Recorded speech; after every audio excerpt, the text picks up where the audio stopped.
கொள்கைகளை எடுத்துச் சொல்வதற்காக ஒரு புதிய தலைமுறையை கண்டுபிடித்து நமக்கு வழங்கி இருக்கின்றார் நம்முடைய மாண்புமிகு தமிழ்நாடு துணை முதலமைச்சர் உதயநிதி ஸ்டாலின் அவர்கள். எனவே அப்படிப்பட்ட தலைவராலே கண்டுபிடிக்கப்பட்டவர் 44 கூட்டங்கள் 88 பேச்சாளர்கள் பேச இருக்கிறார்கள். அந்த 182 நல்கருத்துக்களில் 88 பங்கேற்க இருக்கிறார்கள் என்று சொன்னால் இந்த இயக்கம் எந்த அளவுக்கு இளைய சமுதாயத்திலும் அசைக்க முடியாத பேச்சாளர்களை போல அல்ல, மேடைகளிலே பல முறை பேசியிருக்கக்கூடிய ஒரு பேச்சாளரை போல மிக சிறப்போடு துடிப்போடு பேசியிருக்கிறார்.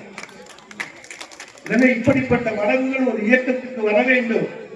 அப்பொழுதுதான் அந்த இயக்கம் அடுத்த 50 ஆண்டுகளுக்கு முன்னோக்கி செல்ல முடியும்.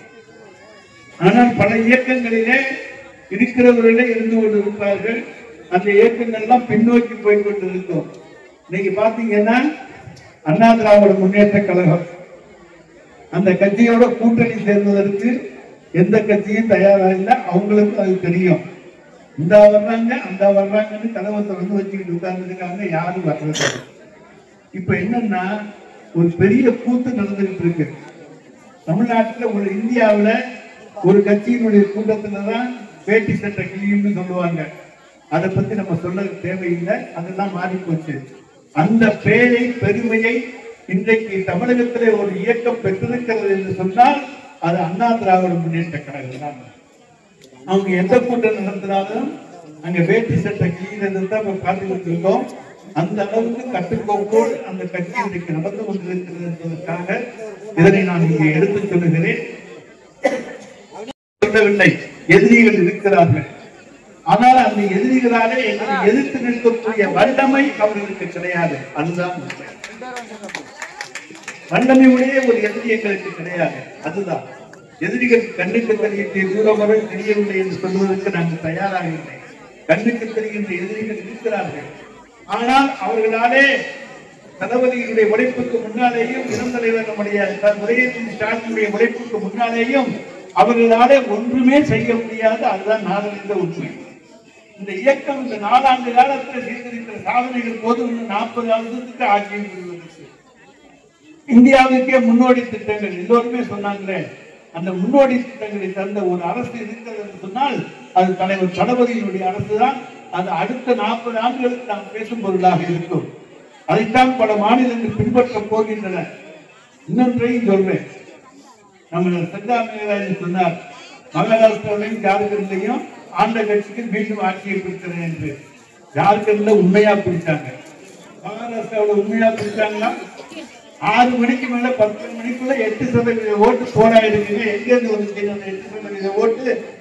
76 லட்சம் ஓட்டுகள் அங்கே கள்ளத்தனமாக பதிவாகி இருக்கின்றன என்று பதிவு செய்வதிலே தவறாக இருக்க முடியாது. தேர்தல் ஆணையம் உரிய நடவடிக்கை எடுக்க வேண்டும் என்றுதான் இன்றைக்கு மராட்டிய மாநிலத்தில் இருக்கக்கூடியவர்கள் காங்கிரஸ் கட்சியை சேர்ந்தவர்கள் தான் குரல் கொடுத்துக் கொண்டிருக்கிறார்கள். 6 மணியோட க்ளோஸ் பண்ணியாச்சு. வரிசையில் எத்தனாயிரம் பேர் நிற்பாங்க? 50 பேர் நிற்பாங்க, 75 பேர் நிற்பாங்க, அதிகமா போனா 100 பேர் நிற்பாங்க. ஆனா 76 லட்சம் பேர் ஓட்டு போட்டிருக்காங்கன்னு சொன்னா நம்ப முடியுமா? எனவேதான் அங்கே நடந்திருப்பது தேர்தல் அல்ல, நாடாளுமன்ற தேர்தலிலே இந்த குற்றச்சாட்டு மகாராஷ்டிராவில் வந்துச்சு.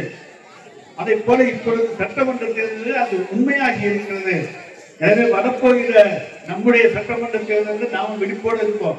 ஏன்னா இப்பவே PLA2 நம்மளை தவிர வேற யாரும் எங்கேயும் எந்த பூத்திலையும் இல்லை. நாட்டிலே இருக்கக்கூடிய அனைத்து தொகுதிகளிலும் வாக்குச்சாவடிகளிலே வாக்காளர்களை பதிகின்ற அல்லது நீக்குகின்ற பணிகளிலே திராவிட முன்னேற்ற கழகத்தை தவிர வேறு யாருமே ஈடுபடவில்லை. எனவே நம்ம நம்மளுடைய ஆட்கள் இன்னைக்கே கேர்ஃபுல்லா இருக்கோம். நம்ம பெட்டியில சீல் வச்சு அனுப்புற வரைக்கும் நம்ம அந்த பெட்டியை அந்த இடத்த விட்டு நகர மாட்டோம். பெட்டியை கட்டி பிடிச்சிட்டு படுத்துக்கிட்டே இருப்போமே தவிர நம்ம அந்த இடத்த விட்டு போற பழக்கம் திமுக அன்னைக்கு கிடையாது. அது பாரதிய ஜனதாவுக்கு தெரியும். அதனால தமிழ்நாட்டில் நம்ம ஜம்பம் ஜாய்க்காது ஜெயிக்காது என்பது அவர்களுக்கு தெரியும். கூட்டணி கிடையாது, இவங்களோடையும் கூட்டணி கிடையாது, எல்லாம் தனித்தனியா தானே வரப்போறீங்க. எங்க கூட்டணி ஸ்ட்ராங்கா இருக்கு, நாங்க மக்களுக்கு நல்லது செஞ்சிருக்கோம். கூட்டணி ஸ்ட்ராங்கா இருக்கிறதுனால நாங்கள் வெற்றி பெற போகிறோம் என்று சொல்லவில்லை. மக்களுக்கு நல்லது செய்திருக்கிறோம், அதனால் வெற்றி பெற போகிறோம்.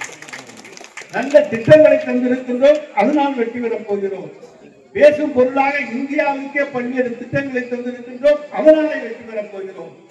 200 இலக்கு மறந்து விடாதீர்கள். நாடாளுமன்றத்தில் சொன்னோம் 40க்கு 40 அடித்து காமிச்ச ஒரே மாநிலம் தமிழ் மாநிலம். இப்ப சொல்றோம் 234க்கு 200 தலைவர் இருக்காது, 200 பிளஸ் என்பதுதான் எங்களுடைய இலக்கு. அடித்து காண்பிப்போம், பார்த்துக் கொள்ளுங்கள். நிச்சயமா புதுக்கோட்டை 6 தொகுதியை பிடிப்போம், அது எந்த சந்தேகம் வேண்டாம். காலி நிலையில விரட்டி அடிப்போம், அதுவும் உறுதி. தமிழர்களுக்கு சொல்லிக் கொள்கிறேன். இப்போலாம் எந்த கலையும் அங்கு ஜம்பு தாயாது, இந்த முறை எதுவுமே நடக்காது. எனவே வெற்றி பெறுவது நிச்சயமாக புதுக்கோட்டை மாவட்டத்திலே 100% வெற்றியை நம்முடைய தலைவர் தளபதிக்கு கொண்டு போய் சேர்ப்போம். நம்முடைய உதயநிதி ஸ்டாலினுடைய பிறந்தநாள் உள்ள பொதுக்கூட்டம் போடுறோம். ஆனா கேட்கிறாங்க அவர் வாரிசு அரசியல் சொல்லி.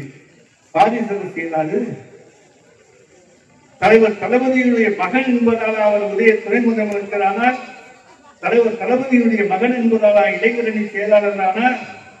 2018 நாடாளுமன்ற தேர்தலிலே தமிழகத்தினுடைய அனைத்து தொகுதிகளுக்கும் சுற்றி சுற்றி சுரண்டு வந்து 12 மணி வெயில்ல தேர்தல் பிரச்சாரம் செய்த ஒரே தலைவர் நம்முடைய உதயநிதி ஸ்டாலின். சொல்லுங்க, 12 மணி 1 மணி வந்தாரா இல்லையா? என் தொகுதிக்கு அவர் வர்றபோது 1 மணி, மத்தியானம் 1 மணிக்கு வந்து பிரச்சாரம். அதே போல சட்டமன்ற அதனால அவர் இளைஞரணி செயலாளரானார். சட்டமன்ற தேர்தலிலே 234 தொகுதிக்கு போனாரு. எல்லா தொகுதிகளிலையும் காலையில 9 மணிக்கு பிரச்சாரத்தை ஆரம்பிச்சாருன்னா ராத்திரி 10 மணி வரைக்கும் பிரச்சாரம் பண்ணிட்டே தான் இருந்தாரு. ஒரே தலைவர் அவர் தான். தலைவர் தளபதி ஒரு பக்கம் பிரச்சாரம் செய்கிறார் என்றால் அதற்கு எதிர்முனையிலே உதயநிதி ஸ்டாலின் பிரச்சாரம் செய்து கொண்டிருந்தார். இவங்க 2 பேரோட பிரச்சாரத்தில் தான் ஆட்சிக்கு வந்தோம். இவங்க 2 பேருடைய உழைப்பாளே தான் ஆட்சிக்கு வந்தோம். இவர்கள் 2 பேரும் அதற்கு தகுதி உள்ளவர்கள், உழைப்பாளே உயர்ந்தவர்கள். தலைவர் கலைஞருடைய மகன் என்பதாலே தளபதி ஆட்சிக்கு வரவில்லை. அதே போல தளபதியுடைய மகன் என்பதாலே உதயநிதிக்கு பிரதிநிதி முதல்வர் தரவில்லை. அத்தனை கட்சிக்காரர்களும் கூடி நீங்க குறுக்கிறீங்களா, அதுதான் தலைவரை சட்டையை பிடிக்காதபடியா கேட்டாங்க. அவருக்கு அப்புறம் தான் தலைவர் இசைந்து கொடுத்தார். எனவே தகுதி அடிப்படையில் தான் வந்திருக்கிறோமே தவிர வாரிசு அடிப்படையிலே வரவில்லை என்பதை இங்கே நான் பதிவு செய்ய விரும்புகின்றேன். பிறந்த நாளைத்தான் இன்றைக்கு திராவிட முன்னேற்ற கழகம் தமிழகம் முழுவதும் கொண்டாடி கொண்டிருக்கிறது. அதிலே ஒன்றாகத்தான் நலத்திட்ட உதவிகளை மடங்கி. ஏன்னா அவர் என் பிறந்த நாளை நீ சும்மா பொதுக்கூட்டமா நடத்தாதீங்க, அங்க இருக்கக்கூடிய பொதுமக்களுக்கு பயன்படக்கூடிய ஒரு பொதுக்கூட்டமாக இருக்க வேண்டும். பொதுமக்களுக்கு வேண்டிய நல்ல காரியங்களை, நல்ல திட்டங்களை செய்யுங்கள் என்கின்ற அவருடைய அறிவுரையை ஏற்று இன்றைக்கு நம்முடைய அரசாங்கி கிழக்கு ஒன்றியத்திலே அந்த பொதுக்கூட்டம் நடத்தி கொண்டிருக்கின்றோம். எனவே உதயநிதி ஸ்டாலின் தலைவர் தளபதிக்கு உறுதுணையாக இருக்கக்கூடியவர். அதனால்தான் துணை முதல்வர், முதல்வர், துணை முதல்வர் இவர்கள் இருவருடைய உழைப்பிலானும் நிச்சயமாக 200க்கு மேற்பட்ட இடங்களை வருகிற சட்டமன்ற தேர்தலில் பெறுவோம் என சொல்லி வாய்ப்புக்கு நன்றி கூறி விடைபெற்றுக் கொள்கின்றேன். நன்றி, வணக்கம்.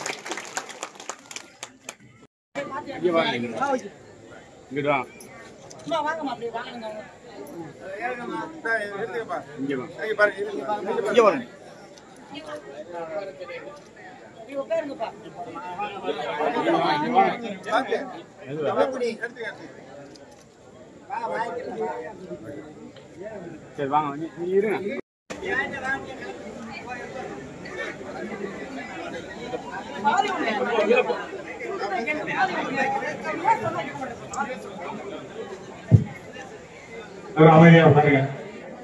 உங்கள் மத்தியிலே உரையாற்றி விடைபெற்று சென்றிருக்கிற புதுக்கோட்டை சட்டத்துறையினுடைய அமைச்சருமாகிய மனிதநேய பண்பாளர் மாண்புமிகு அமைச்சர் ஐயா ரகுபதி அவர்களே, தம்பி, இன்றைக்கு நீ பட்ட காயத்திற்கு நான் மருந்து தருவுகிறேன். ஆனால் எதிர்கால தமிழ் சமுதாயத்திற்கு நீதாயா மருந்து தருவா என்று பெரியார் என்னை பாராட்டினார் என்றால் அதுதான் என் வாழ்நாளுடைய வசந்த காலம் என்று நம்முடைய முத்தமிழறிஞர் சொன்னார். ஆக ஏன் இதை சொல்லுகிறேன் என்றால், இன்றைக்கு நம்முடைய துணை முதலமைச்சர் அவர்களுக்கு பிறந்த நாள் விழா பொதுக்கூட்டங்கள் இங்கே மாவட்ட செயலாளர் அமைச்சர் அவர்கள் சொன்னார். வெறும் பொதுக்கூட்டங்களாக மாத்திரமல்ல, அது மக்களுக்கு பயன்படுகிற நலத்திட்டங்களாக அது மாறிட வேண்டும் என்பதற்காக இன்றைக்கு தமிழ்நாடு முழுவதும் நலத்திட்டங்களாக அவருடைய பிறந்த நாளை கொண்டாடி கொண்டிருக்கிறோம். நம்முடைய முதலமைச்சர் அவர்கள் அவர் இளைஞரணி செயலாளராக இருந்த காலகட்டத்திலும் சரி, துணை முதலமைச்சராக, உள்ளாட்சித்துறை அமைச்சராக, இப்படி படிப்படியாக உயர்ந்து இன்றைக்கு முதலமைச்சராக இருக்கிறார். ஒரே ஒரு செய்தி, சென்னை மாநகரத்தினுடைய மேயராக நம்முடைய தளபதி அவர்கள் அங்கே ரிப்பன் கட்டிடத்திலே, ரிப்பன் மாளிகையிலே பதவி பிரமாணம் எடுக்க போகிறார். அன்றைக்கு கலைஞர் முதலமைச்சர் அங்கே பதவி பிரமாணத்திலே வாழ்த்துறை வழங்குவதற்காக கலைஞர் உள்ளே போகிறார். சென்னை மாநகரத்தினுடைய மேயராக பதவியேற்று விட்டு கலைஞர் வாழ்த்தி விட்டு வெளியே பத்திரிகையாளர்கள் கலைஞரை பார்த்து கேட்கிறார்கள், ஒரு தந்தை என்கிற முறையில் உங்கள் மகனுக்கு நீங்கள் ஏதாவது அவருடைய உயர்வுக்கு பாடுபட்டு இருக்கிறீர்களா என்று கேட்கிறார்கள். ஒரு தந்தை என்கிற முறையில் நான் எந்த உயர்வுகளையும் என் மகனுக்கு நான் தரவில்லை. ஆனால் இவனை மகனாக பெற்றதால் எனக்கு உயர்வுகளை தந்தவன் தம்பி ஸ்டாலின் என்று அன்றைக்கு உச்சி முகர்ந்து பாராட்டினார் என்றால், தலைவர் கலைஞருடைய நூற்றாண்டை இந்தியாவிலேயே நம்முடைய முதலமைச்சர் அண்ணன் தளபதி மாத்திரம் தான் கலைஞருக்கு புகழாரம் சேர்த்துக் கொண்டிருக்கிறார். கட்டிய வீட்டை கூட காப்பாற்ற முடியாத அதிமுக காரன், தன்னுடைய கட்சியினுடைய தொண்டனை காப்பாற்ற முடியாதவன் அதிமுக காரன் இன்றைக்கு இந்த ஆட்சியை குறை சொல்லி பேசிக் கொண்டிருக்கிறான். நான் நீண்ட நேரம் பேசணும், ரொம்ப நாளாச்சு மைக்கு பிடிச்சு, ஆனா அமைச்சர் பேசணும். ஆக அமைச்சர் பேசுங்க, நான் எல்லாத்தையும் பேசிட முடியாது. ஆக நான் காலையில போடியில் இருந்து கிளம்பி மதுரைக்கு வந்து இன்னைக்கு ஞாயிற்றுக்கிழமை சிறப்பு வகுப்பு என் பையனுக்கு 11வது படிக்கிறான். பள்ளிக்கூடத்துக்கு போயிட்டு வா தம்பிட்டு நான் பஸ் ஏறி மாட்டுத்தாவலில் இருந்து வந்தேன். அவன் சொன்னா, அப்பா அப்பா போறீங்க புதுக்கோட்டை தொகுதிக்கு போறீங்க, அங்க 2 அமைச்சர்கள் இருப்பாங்க, அங்க போறீங்க நம்மூர்காரி பன்னீர்செல்வத்தையும் எடப்பாடியும் பேசிட்டு வந்திருக்க அப்படின்னா. நான் சொன்னேன், அவங்கள அவுட் ஆனவங்கப்பா, அவங்கள பேசி என்ன செய்ய போறேன்னு. இல்ல இல்ல நீங்க கண்டிப்பா பேசணும் அப்படின்னா. அப்ப நான் சொன்னேன், 2 பேருக்குமே வரலாறு கிடையாது. ஓ பன்னீர்செல்வத்துக்கு என்னடா வரலாறு இருக்குன்னா, அவங்க அம்மா ஜெயலலிதாவை ஜெயிலுக்கு அனுப்பிட்டு முதலமைச்சரான வரலாறு தான் ஓ பன்னீர்செல்வத்துக்கு. சரி, எடப்பாடிக்கு என்னடா வரலாறுன்னு கேட்டேன். நீங்களே சொல்லுங்கன்னா, அவங்க சின்னம்மாவை ஜெயிலுக்கு அனுப்பிட்டு முதலமைச்சர் ஆனவன் தாண்டா எடப்பாடி பழனிசாமி. நம்ம முதலமைச்சர் அப்படியா? மக்களை சந்தித்து மக்களுக்காக நாள்தோறும் உழைத்து சொன்ன திட்டங்களை அந்த நேரத்தில் நிறைவேற்றி காட்டிய முதலமைச்சர் நம்முடைய முதலமைச்சர். இன்னைக்கு பேசுறா கலைஞர் பேரா வைக்கிறீங்க எங்க பார்த்தாலும். அப்ப நான் ஒப்பம் பேர் நாடா வைப்பேனாங்க. கலைஞர் யாரா நான் கேட்கிறேன். அவருடைய திறமைகள் உனக்கு தெரியுமா? சீமான் சொல்றான், எங்க பார்த்தாலும் கலைஞர் பேரா இருக்கு, அடுத்த நான் முதலமைச்சரா வந்தா கலைஞர் சிலையை உடைச்சிருவேன். ஏண்டா நீ எங்க இருந்த? அதிமுக ஆட்சியில மாட்டுத்தாவணி ஒரு பேருந்து நிலையம் அமைச்சருக்கு தெரியும். கலைஞருடைய ஆட்சி காலத்துல அண்ணன் பண்பாளர் பிடிஆர் பழனிவேல் தியாகராஜன், அன்றைக்கு உள்ளாட்சித்துறை அமைச்சராக இருந்த கோசி மணியண்ணன் தலைவர் அந்த மாட்டுத்தாவணி பேருந்து நிலையத்தை திறந்து வச்சார். இவன் இழிச்சவா பையன் பேர் வச்சிருக்கான், புரட்சி தலைவர் எம்ஜிஆர் பேருந்து நிலையமா. எங்கடா சீமா நீ போன அன்னைக்கு உனக்கு என்ன கண்ணு குருடா போயிருச்சா? சென்னையில சென்ட்ரல் ரயில் நிலையம் யார் பேர்ல இன்னைக்கு வச்சான்? புரட்சி தலைவர் எம்ஜிஆர் சென்ட்ரல் ரயில் நிலையங்கிறான். கோயம்பேடு பேருந்து நிலையம் புரட்சி தலைவி அம்மா ஜெயலலிதா பேருந்து நிலையங்கிறான். இதெல்லாம் இவன் கண்ணுக்கு தெரியலையா? யார் இந்த ஜெயலலிதா? பெரிய தில்லையாடி வள்ளியம்மையா? சுதந்திர போராட்டத்தில் நின்று ஜெயிச்சு வந்தவள் அந்த அம்மா. கலைஞருக்கு என்ன தியாகம் இருக்கு, வரலாறு இருக்குன்னு எல்லாருக்கும் தெரியும். எப்படி முதலமைச்சர் என்று கேட்டா நான் பேச வேண்டாம். ஏன்னா மறைந்த தலைவர்களை பேசி நாங்கள் கேவலப்படுத்த வேண்டிய அவசியம் எங்களுக்கு இல்லை. ஜெயலலிதா கொல்லைப்புறது வழியாக ராஜீவ்காந்தியுடைய ரத்தத்தை குடித்து விட்டு ஆட்சிக்கு வந்தவர் ஜெயலலிதா என்பதை யாரும் நாட்டு மக்கள் மறக்க முடியாது. இந்த எடப்பாடி சொல்றாரு, நான் ஒரு ஏழையாக இருந்து சாதாரண கட்சி தொண்டனாக இருந்து நான் இந்த நிலைக்கு வந்திருக்கிறேன். ஸ்டாலின் எப்படி கலைஞருக்கு மகனாக பிறந்ததனால தான் இப்படி வந்தாராம். அந்த வெக்கங்கட்ட பயலே என்ன அவருடைய உழைப்பு 1980 திமுக இளைஞரணி மதுரையில உருவாக்கி 82 திருச்சியில துளிர் விட்டு தமிழ்நாடு முழுவதும் இளைஞரணியை உருவாக்கி இந்த இயக்கத்திற்காக ஓராண்டு காலம் சிறைச்சாலைகளே கொட்டடி சிறைச்சாலைகளை இருந்து தவம் செய்த தலைவர் எங்கள் முதலமைச்சர் அண்ணன் தளபதி. நீ என்னைக்காவது ஜெயிலுக்கு போயிருக்கியா? நீ கொலை செஞ்சுட்டு சிலுவம்பாளையத்துல கொலை செஞ்சுட்டு ஜெயிலுக்கு போனவே. உன்னை கொலை வழக்கிலிருந்து காப்பாற்றினது யாரு? அண்ணன் ஈரோடு முத்துசாமி, செங்கோட்டையன். அந்த இது உனக்கு ஞாபகம் இருக்கா? நீ வெள்ளமண்டியில வேலை பார்த்த ஒரு ஆளு இன்னைக்கு நீ அதிமுக கட்சிக்கு கள ஆய்வு நடத்துறானா? இங்க கூட சொன்னாரு நம்முடைய அமைச்சர் அவர்கள், களமே இல்லையாடா, எங்கடா ஆய்வு நடத்த போற? உனக்கு எங்க களை இருக்கு? ஏன்னா 1.5 கோடி தொண்டர்கள் ஏன் பக்கங்கிற டிடிவி தினகரன் சொல்றான், 1.5 கோடி தொண்டர்கள் எங்கள் பக்கம். எங்க ஓ பன்னீர்செல்வம் பாவம் இந்த தொகுதியில தான் நின்னாருன்னு நினைக்கிறேன், அறந்தாங்கில. நான் அன்னைக்கு பிரச்சாரத்துக்கு கூட அண்ணன் திருச்சி சிவா எம்பி கூட வந்திருந்தேன். பார்த்தா ஆளே இல்ல, பூத்துக்குள்ளே ஆள் இல்ல, அந்த காரியாலயத்திலே ஆள் கிடையாது. நீ போடியில் இருந்து ராமநாதபுரத்துல வந்து ஜெயிச்சுட்டு நாங்க இங்க இருந்தா மாங்காய் தின்னுட்டு உட்கார்ந்து இருப்போம் நாங்க. ஆக ஒரே கல்லுல ஒரு மாங்காய் அடிக்கலாம், ஆனால் ஒரே கல்லிலே 40 மாங்காய் அடித்தவர் எங்கள் துணை முதலமைச்சர் அண்ணன் உதயநிதி ஸ்டாலின் தான் என்பதை மறந்து விடாதீர்கள். இன்றைக்கு 200 இலக்க அமைச்சர் சொல்லி இருக்கிறார். ஏன் 182 பேர் எடுத்து வச்சிருக்கேன் தெரியுமா? திமுக பழமையும் புதுமையும் கலந்த கட்சி. நாங்க புரோட்டாவும் சாப்பிடுவோம், உப்புமாவும் சாப்பிடுவோம், இட்லியும் சாப்பிடுவோம், பழைய சோறும் சாப்பிடுவோம். வச்சிருக்கோம்னா துப்பாக்கி தோட்டாக்களாக 200 தொகுதிகளை வெல்வதற்கு புதிய ரக அணுகுண்டுகளை தயாரித்து வச்சிருக்கோம். ஒவ்வொரு குண்டா எடுத்து போட்டோம்னா ஒவ்வொரு தொகுதி ஜெயிச்சிருவோம்.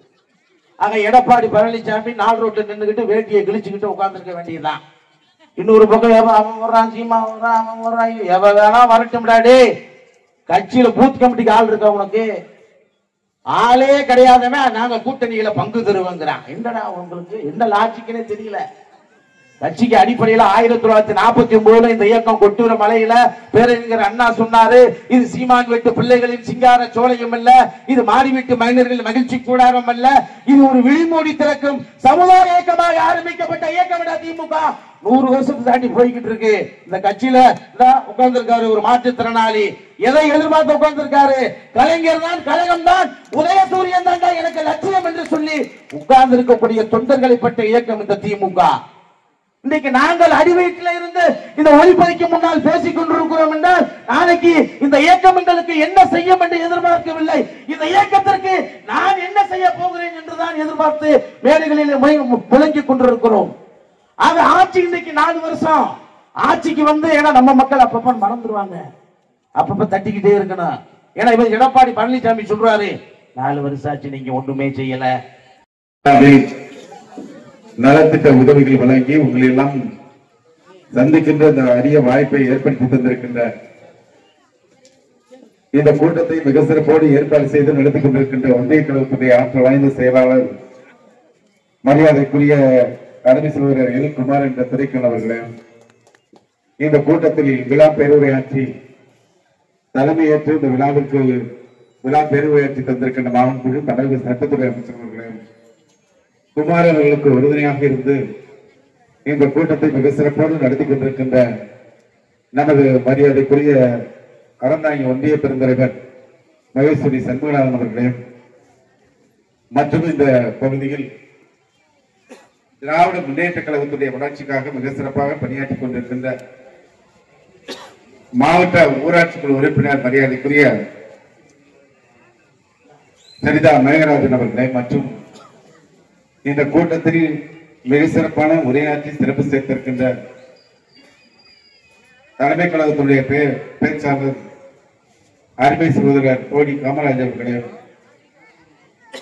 இளம் தலைவர் கண்டெடுத்த அடுத்த தலைமுறையை திராவிட சித்தாந்தத்தில் எடுத்து செல்ல இருக்கின்ற மிக சிறப்பாக உரையாற்றியிருக்கின்ற தலைமை கழகத்துடைய பேச்சாளராக மேடை ஏறி மிக சிறப்பாக உரையாற்றியிருக்கின்ற மரியாதைக்குரிய அருமை சகோதரர் புதுக்கோட்டை தமிழனின் அவர்கள், மற்றும் இந்த கூட்டத்தில் மிக சிறப்பான கருத்துக்களை எடுத்து வைத்திருக்கின்ற தலைமை கழகத்துடைய பேச்சாளர் திரு யோவான் அவர்களே, மற்றும் இந்த கூட்டத்தில் கலந்து கொண்டிருக்கின்ற ஒன்றிய கழகத்துடைய செயலாளர் கே எஸ் ரவி அவர்களே, கிரமங்கலம் பேரூர் கழகத்துடைய செயலாளர் மரியாதைக்குரிய கே சி சிவகுமார் அவர்களே, எல்லோரும் குறிப்பிட்டு சொன்னார்கள் கலைஞர் மகளிர் உரிமை தொகை திட்டத்தை பற்றி. அந்த திட்டத்தை நமது தமிழக முதலமைச்சர் அவர்கள் தேர்தல் நேரத்தில் அறிவித்து அதை திட்டமாக மாற்றுவதற்கு 2 மாத காலத்திற்குள்ளாக செப்டம்பர் 15 பேரறிஞர் பிறந்த அண்ணா பிறந்தநாள் விழா என்று அந்த திட்டத்தை தொடங்க வேண்டும். அப்படி இருக்கின்ற பொழுது தமிழ்நாட்டில் இருக்கின்ற குடும்ப தலைவிகள்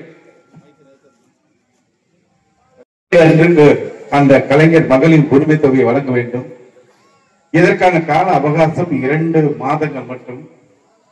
அப்படி தமிழ்நாடு முழுவதும் இருக்கின்ற குடும்ப தலைவர்களிலிருந்து யாரெல்லாம் விருப்பமுள்ளவர்கள் விண்ணப்பம் செய்கிறார்கள் என்ற அந்த பணிகளை மேற்கொண்டு கிட்டத்தட்ட 1,55,00,000 குடும்ப தலைவிகள் அந்த மகளிர் உரிமை தொகையை கேட்டு விண்ணப்பித்தார்கள். அதிலே தகுதியின் அடிப்படையில் 1,17,00,000 குடும்ப தலைவர்களுக்கு இப்பொழுது கலைஞர் மகளிர் உரிமை தொகை என்ற மகத்தான திட்டம் இன்றைக்கு செயல்படுத்தப்படுகிறது. அப்படி அந்த திட்டத்தை செயல்படுத்துவதற்கு அத்தனை முன்னெடுப்புகளையும் திட்டங்களையும் செயல்படுத்தியவர்தான் நமது தமிழகத்தினுடைய துணை முதலமைச்சர் மாண்புமிகு அண்ணன் உதயநிதி ஸ்டாலின் என்பதை நான் தெரிவித்துக் கொள்கிறேன். சட்டமன்ற உறுப்பினராக நாங்கள் சட்டமன்றத்திலே பணியாற்றியிருக்கிறோம். அமைச்சராக அவரோடு நான் பணியாற்றியிருக்கிறேன். துணை முதலமைச்சராக நான் அவர்களோடு பணியாற்றக்கூடிய வாய்ப்பு தலைவர் அவர்கள் தந்தார்கள். அவரோடு காரில் பயணிக்கின்ற பொழுது திராவிட முன்னேற்ற கழகத்தினுடைய கருப்பு சிறப்பு அந்த கொடியையும் அந்த வேட்டியும் அவர் உயிராக பாதுகாக்கக்கூடிய ஒரு கொள்கை வாரிசுதான் நமது இளம் தலைவர். அதை நான் பார்க்கிறேன். எல்லோரும் அவர்களை சந்திக்கின்ற பொழுது அவர் கேட்டுக்கொள்வது புத்தகங்களை தாருங்கள், அதே போல மகளிர் சுய குழுக்கள் தயார் செய்யப்பட்ட பொருட்களை தாருங்கள், அதே போல கருப்பு சிறப்பு வேட்டியை தாருங்கள் என்று அந்த எந்தவித பந்தாவில்லாமல் எளிமையாக மக்களை அணுகக்கூடிய ஒரு மிகப்பெரிய தலைவரை நாம் இன்று பெற்றிருக்கிறோம் என்றால் அதுதான் நமது மாண்புமிகு துணை முதலமைச்சர். அவர் அரசியலுக்கு வராதற்கு முன்பாகவே சட்டமன்றத்தில் பதிவு செய்தது நான் தான். 2018 கஜா புயலால் பாதிக்கப்பட்டு இங்கே எல்லா இடங்களும் மிகப்பெரிய அளவில் பாதிக்கப்பட்டு அன்றைக்கு முதலமைச்சராக இருந்த எடப்பாடி பழனிசாமி கஜா புயலால் பாதிக்கப்பட்டு பல மாவட்டங்கள் முழுமையாக விவசாயமாக இருக்கட்டும், தொழிலாக இருக்கட்டும், வீடுகளாக இருக்கட்டும், ஒட்டுமொத்தமாக அத்தனை மக்களுடைய வாழ்வாதாரம் பாதிக்கப்பட்டு அந்த மக்கள் துயரத்தில் துன்பத்தில் இருந்த பொழுது அன்றைக்கு முதலமைச்சராக இருந்த திரு எடப்பாடி பழனிசாமி எங்கே இருந்தார் என்றாலும் சேலத்திலே அவருடைய மாமனார் இல்லத்தில் இருந்த ஒரு விருந்தில் பங்கேற்றவர்கள் இன்றைக்கு எதிர்கட்சி தலைவராக இருக்கக்கூடியவர் இன்னைக்கு கேள்வி கேட்கிறார். நம்ம முதலமைச்சர் இன்றைக்கு அண்மையில் ஏற்பட்ட இன்றைக்கு நேற்றைக்கு இரவு வரைக்கும் புயல் காரணமாக பெங்கால் புயல் காரணமாக இன்றைக்கு தமிழ்நாட்டில் இருக்கின்ற கடற்கரை மாவட்டங்கள் முழுமையாக பாதுகாப்பதற்காக ஒவ்வொரு மாவட்டத்துக்கும் மாவட்ட ஆட்சித்தலைவர் மூலமாக முன்னேற்பாடு, அதேபோல அந்த மாவட்டத்துக்கு ஒரு கண்காணிப்பு அதிகாரி, IAS அதிகாரி, அந்த மாவட்டத்துக்கு ஒரு அமைச்சர் என்று இந்த மக்களை பாதுகாத்தவர் தான் தமிழ்நாடு முதலமைச்சர் தலைவர் தளபதி என்பதை நான் மறந்துவிடக் கூடாது. புயலால் பாதிக்கப்பட்டு அன்றைக்கு இருந்த நிலையில் நம்ம முதலமைச்சர் அன்றைக்கு எதிர்கட்சி தலைவராக இருந்து இந்த பகுதியும் அத்தனை பகுதியும் நேரடியாக இரவோடு இரவாக அடுத்த நாள் காலை அந்த மக்களை சந்தித்து உங்கள் துயரங்களை துன்பங்களை தீர்க்கிறேன் என்று மக்களோடு மக்களாக நின்றவர்தான் இன்றைய முதலமைச்சர். அப்படி அந்த பாதிப்புகள் நடைபெற்ற பொழுது அன்றைக்கு நமது இளந்தலைவர் அண்ணன் உதயநிதி ஸ்டாலின் அவர்களிடத்தில் இந்த மக்களுக்கு ஏதாவது நிவாரணப் பொருட்கள் வழங்க வேண்டும் என்று கேட்ட பொழுது 50 லட்சம் ரூபாய்க்கான நிவாரணப் பொருட்களை நேரடியாக இந்த தொகுதிக்கு அனுப்பி வைத்தவர் இன்றைய துணை முதலமைச்சர் மாண்புமிகு அண்ணன் உதயநிதி ஸ்டாலின். அப்படி நான் அந்த கஜா புயல் முடிந்து பிப்ரவரி மாதம் 3ஆம் தேதி என்று சட்டமன்றம் கூடுகிறது. கஜா புயலை பற்றி சட்டமன்றத்தில் பேச வேண்டும் என்று பல சட்டமன்ற உறுப்பினர்கள் கோரிக்கை வைத்த பொழுது மாண்புமிகு அன்றைக்கு எதிர்கட்சி தலைவராக இருந்த தலைவரிடத்திலே நான் பேசுகிறேன் என்று சொன்ன பொழுது அவர்தான் களத்தில் இருந்தால் மக்களுடைய துயரங்களை சட்டமன்றத்தில் எடுத்து வைப்பார் என்று பேசியக்கூடிய வாய்ப்பை அன்றைக்கு தலைவர் தந்தார். தலைவர் கஜா புயலை பற்றி பேசினேன், பாதிப்புகளை பற்றி பேசியவன் நான் என்பதை தெரிவித்தேன். துயரங்களை தீர்ப்பதற்காக நலத்திட்ட உதவிகள் வழங்கியதை எடுத்து வைத்து அதே போல இந்த தொகுதி மக்களுக்காக நலத்திட்ட உதவிகளை வழங்கியவர் நமது இன்றைய துணை முதலமைச்சர் உதயநிதி ஸ்டாலின். சட்டமன்றத்தில் பதிவு செய்தவன் முதலில் பதிவு செய்தவன் நான் என்ற பெருமையை பெற்றிருக்கிறேன். அப்படிப்பட்ட சிறப்பு வாய்ந்த இளம் தலைவர் இன்றைக்கு எல்லா இடத்திலும் மக்களுக்கான கோரிக்கை எது நியாயம் என்றாலும் அதனை உடனடியாக நிறைவேற்ற வேண்டும். அதற்கு தடையாக யார் இருந்தாலும் அந்த தடைகளை தகர்த்தெறிந்து மக்கள் திட்டங்களை நிறைவேற்றக்கூடிய முதலமைச்சர் வழியில் இன்றைக்கு துணை முதலமைச்சராக மிக சிறப்பாக செயல்படக்கூடிய நம் அண்ணன் உதயநிதி ஸ்டாலின் அவர்களுக்கு பிறந்த நாள் விழாவை கொண்டாடுகிறோம். விவசாயம் நிறைந்த பகுதி, விவசாயம் இயற்கை நிறைந்த பகுதி. அப்படிப்பட்ட இன்றைக்கு விவசாயிகள் ஓரளவு நிம்மதியா இருக்கிறோம் அப்படின்னா அதற்கு யார் காரணம் என்று நாம் எண்ணி பார்க்க வேண்டும். முத்தமிழர் தலைவர் கலைஞர் கொடுத்த இலவச மின்சாரம் 1989ஆம் ஆண்டு விவசாயிகளுக்காக இலவச மின்சாரத்தை தந்த பொழுது 13 லட்சம் விவசாயிகள், இன்றைக்கு கிட்டத்தட்ட 26 லட்சம் விவசாயிகள் இலவச மின்சாரத்தை பெறுகிறோம் என்றால் அது தலைவர் தந்த திட்டத்தினால் இன்றைக்கு எதிர்காலத்தில் யாரும் அந்த திட்டத்தை ரத்து செய்ய முடியாது. இன்றைக்கு நம்ம முதலமைச்சர் வந்த பொறுப்பேற்ற இந்த 3.5 ஆண்டு காலத்தில் 1,70,70,000 விவசாயிகளுக்கு இலவச மின்சாரத்தை தந்தவர் தான் இன்றைய முதலமைச்சர். அப்படி நம் முதலமைச்சர் பொருளாதார மேம்பாடு, அடுத்து கல்வியை பற்றி இங்க இருக்கின்ற நண்பர்கள் குறிப்பாக யோவான் அவர்களும் தமிழின் அவர்களும் கோடி காமராஜ் அவர்களும் குறிப்பிட்டு சொன்னார்கள். இன்றைக்கு தமிழ்நாடு முழுவதும் பள்ளி கல்லூரிகள் பல்கலைக்கழகங்கள் இப்படி தமிழ்நாடு தடுக்கி விழுந்த இவ்வளவு கட்டமைப்பை உருவாக்கியார் யாருன்னா நம்ம தலைவர் கலைஞர். கலைஞர்கள் இப்படி நாம் பார்க்க முடியாது. அதுவும் கவிஞர்கள் பெயர், திருச்சியிலே பாரதிதாசன் பெயரில் பல்கலைக்கழகம், கோவையிலே பாரதியார் பெயரிலே பல்கலைக்கழகம், மதுரையிலே மனோன்மணியின் சுந்தரனார் பெயரிலே பல்கலைக்கழகம், அதே மாதிரி 1971 கோவையிலே வேளாண் அறிவியல் கல்லூரி அக்ரி காலேஜ் பல்கலைக்கழகம், அதே மாதிரி ஐஐடி, இப்படி தமிழ்நாட்டில் நிறைய பல்கலைக்கழகம். சுதந்திர பெறப்ப பாத்தீங்கன்னா தமிழ்நாட்டில் 2 பல்கலைக்கழகங்கள் தான்.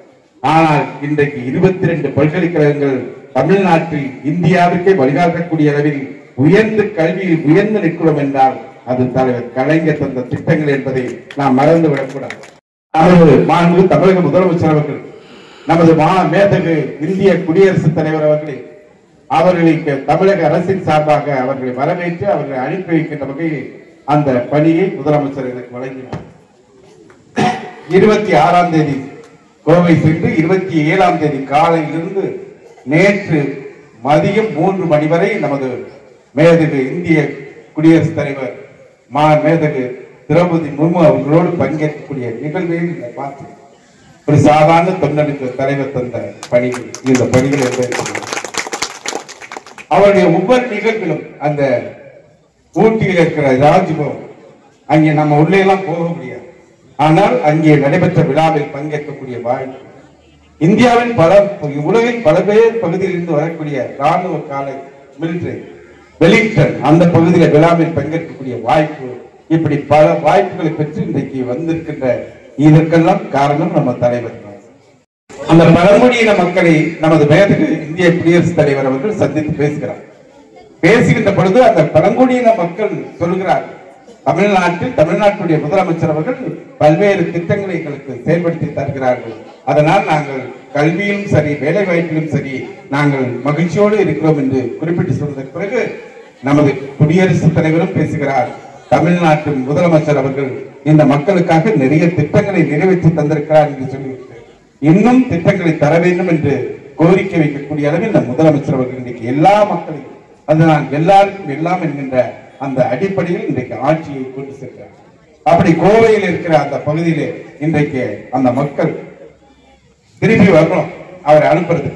அப்போ ஒன்றிய அரசுடைய உயர் அதிகாரி என்னை சந்தித்து கேட்கிறார், நீங்கள் எந்த துறையினுடைய அமைச்சர் என்று கேட்கிறார். நான் பிற்படுத்தப்பட்ட பேக்வர்ட் கிளாஸ் மினிஸ்டர் என்று அவர்கிட்ட சொல்றேன்.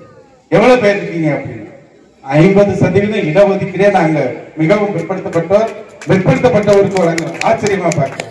மற்றது SC ST இவங்களுக்கு பாத்தீங்கன்னா 18% இடஒதுக்கீடு. அதே மாதிரி ST பிரிவுக்கு 61%, 69% நாங்க இடஒதுக்கீடே கொடுக்கிறோம் அப்படின்னா பாத்தீங்க தமிழ்நாட்டில் நாங்கள் தான் அதிகமாக இருக்கிறோம் என்று சொன்ன பொழுது அவர் ஏன் பார்க்க, அப்போ நாங்களா இல்லையா அப்படின்னா முழுக்க நீங்களே பாருங்க. எந்த பகுதியில நம்ம புதுக்கோட்டை மாவட்டத்தினுடைய எந்த பகுதியில எங்க பார்த்தாலும் மிகவும் பிற்படுத்தப்பட்டோர் ஆதி திராவிட மக்கள் இப்படிப்பட்ட பழங்குடியின மக்கள் தான் வசிக்கக்கூடிய பகுதியாக இருக்கிற இந்த மண்ணை தான் பகுத்தறி பகவன் தந்தை பெரியார் என்ற மாபெரும் தலைவர் இன்றைக்கு முற்பட்ட சமுதாயமா மாற்றி காட்டுவதற்கு அடித்தளமிட்டவர் தந்தை பெரியார் என்பதை யாரும் மறந்துறார். இவ்வளவு நான் படிச்சிருக்க முடியாது. 89% கல்வியறிவு பெற்றிருக்கிறோம். 57% உயர்கல்வி பெற்ற மாநிலம் என்ற இலக்கை இன்றைக்கு தமிழ்நாடு எட்டி இருக்கிறது என்றால் அதற்கு காரணம் தந்தை பெரியார்.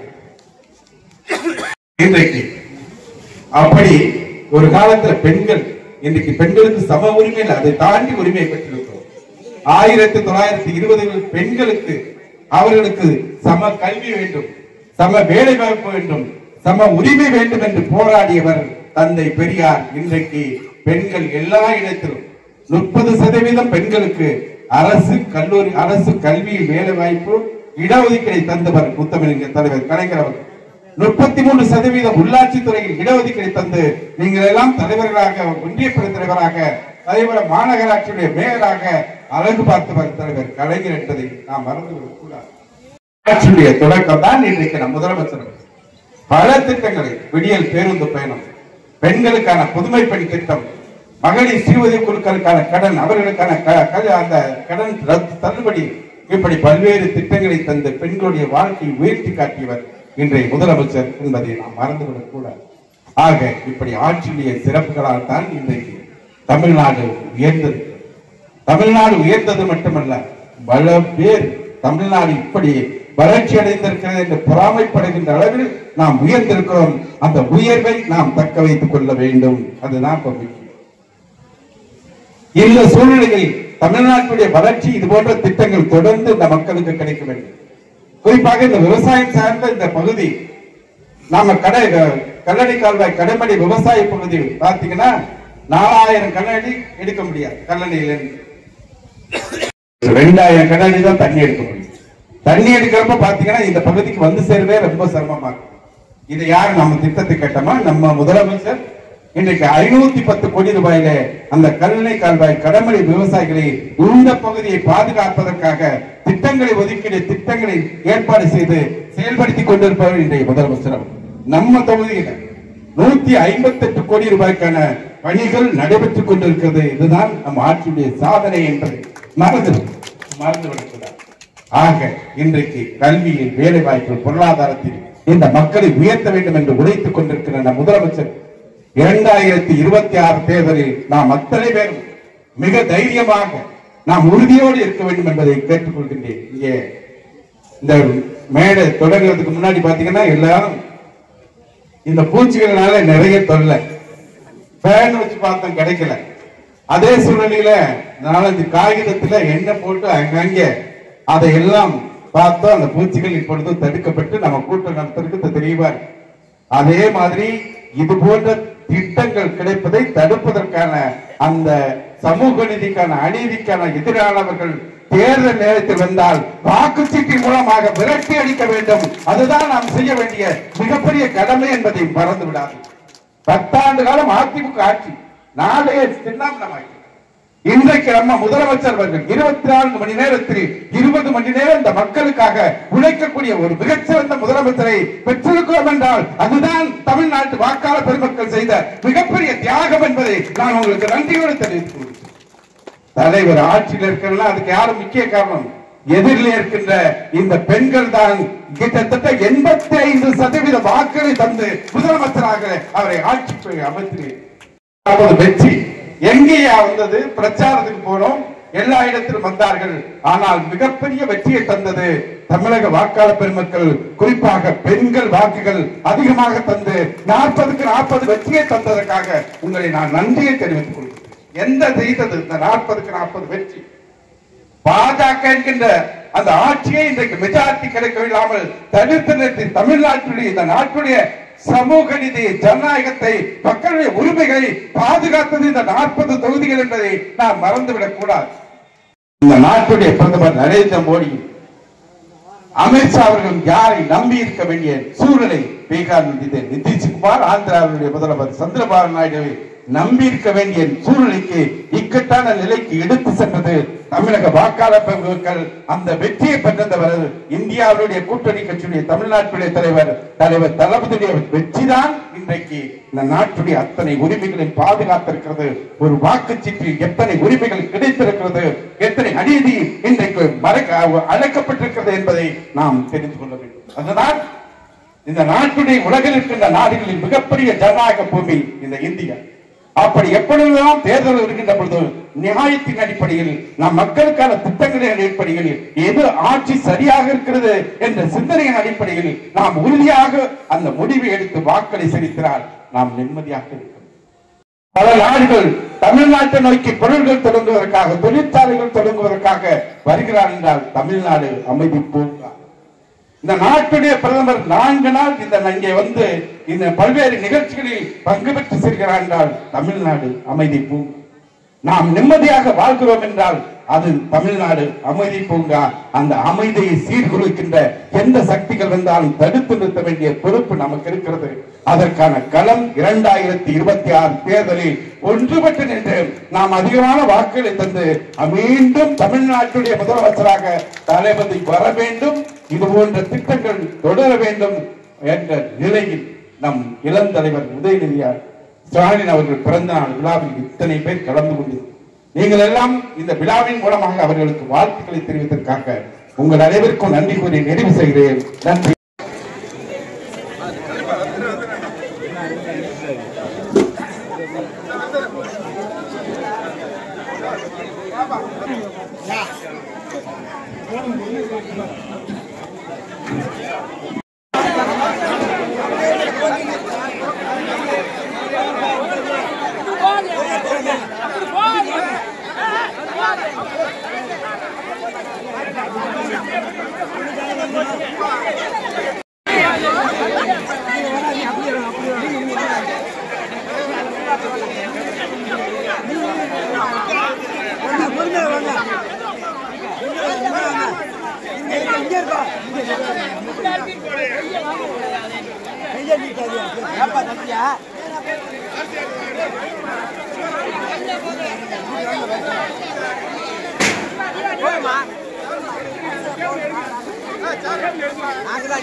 எல்லாரும் அமைச்சர் சேர்ந்து கொடுக்கிறாரு. எல்லாரும் இருக்கு, அமைதியா வாங்க, வரிசையா வாங்க.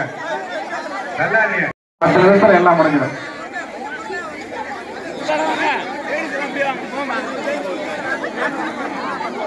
கொஞ்சம் கொஞ்சம் பொறுமை வாங்க, பொறுமை வாங்கலாம். எல்லாரும் இருக்கு. அமைச்சர் எல்லாரும் முடிஞ்சா போகலாம். கொஞ்சம் பொறுமை வாங்க.